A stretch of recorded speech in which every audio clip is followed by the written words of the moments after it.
కాలానికి career memorable hits ఇచ్చిన directors కి ఇప్పుడు ఆఫర్లే కరువయ్యాయి. ఎన్నో ఎక్స్పెక్టేషన్స్ తో కంబ్యాక్ అయిన డైరెక్టర్లు ఇప్పుడు కనిపించకుండా పోతున్నారు.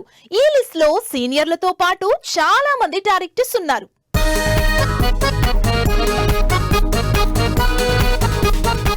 బొమ్మరిల్లుతో బ్లాక్ బస్టర్ హిట్ కొట్టి ఆ సినిమాతోనే ఫేమస్ అయిన బొమ్మరిల్లు భాస్కర్ లాంగ్ గ్యాప్ తర్వాత మోస్ట్ ఎలిజిబుల్ బ్యాచులర్ తీసి పర్వాలేదనిపించుకున్నారు. అదే క్రేజ్ తో సిద్ధు జొన్నలగడతో జాక్ మూవీ చేశారు.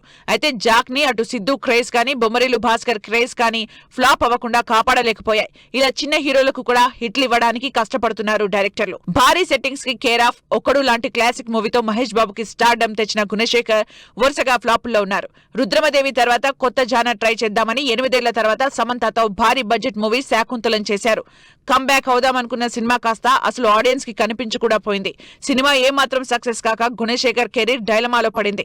అయితే ఈసారి స్టార్లతో కాకుండా కొత్త వాళ్లతో యుఫోరియా మూవీ చేస్తున్నారు. మరి ఈ సినిమాతో అయినా కంబ్యాక్ అవుతారో లేదో చూడాలి. మహేష్ బాబుతో దూకుడు లాంటి సినిమా చేసి ఇండస్ట్రీలో స్టార్ డైరెక్టర్ గా కంటిన్యూ అయిన శ్రీను వైట్ల ప్రస్తుతం ఫామ్ లో లేరు. వరుసగా ఫ్లాపుల్లో ఉన్న శ్రీను వైట్లకి గోపీచంద్ విశ్వం మూవీతో కంబ్యాక్ ఛాన్స్ ఇచ్చారు.